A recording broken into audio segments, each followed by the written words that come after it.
Hi everyone, this is the 113th video of the ACT Math Practice Problem series, and here you have a nice problem from the concept of quadratic equation. As I always recommend, before seeing the solution you can pause the video and give it a try yourself, and after that of course you want to match with my solution. So let's get started. Here the question says, for equation 2 times x squared plus 7 times x plus 6 is equal to 0, that is the equation. So for this equation the roots are which of the following 5 options, right? So we have to figure out what kind of roots that this equation has. If we consider the general form of quadratic equation, we can write it as ax squared plus bx plus c is equal to 0. Now in our example, what is a? Well, in our example, now I'm going to make a note right here that in our example a is actually positive 2, which is this 2 right here, and then b is actually positive 7, so b is actually positive 7, and c is actually positive 6, so here let me make a note, c is actually positive 6. Now to figure out the nature of the roots, we need to focus on the discriminant of this quadratic equation, right? So what is discriminant? Well, discriminant uppercase D is equal to b squared minus 4 times a times c, 4 times ac. Now here let's substitute the values. So what is b squared? Well, b squared would be 7 squared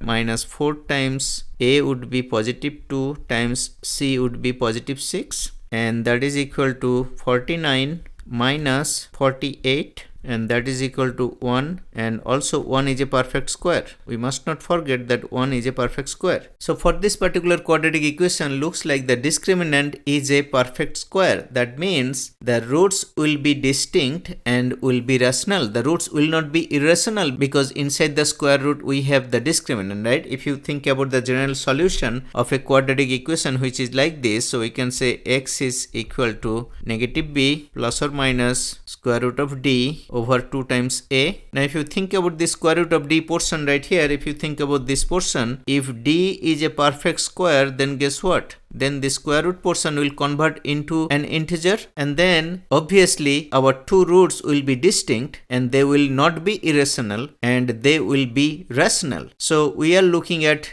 distinct and rational. Those are the two properties that we can see here for the roots of this quadratic equation. So if we look at our answer options, we have distinct and rational, that is under option B. So option B will be the correct option. If the discriminant was 0, then the roots will be equal roots. But in this case, the discriminant is not 0. It is actually 1, which is a perfect square. So when the discriminant is a perfect square, the roots are actually distinct roots. They will not be equal. They will be distinct. And of course, they will be rational because there will be no irrational square root portion, right? So it will be all rational. So it will be rational roots and distinct roots. So option B should be the correct option. I hope everything made sense. Thank you for watching. See you in the next video.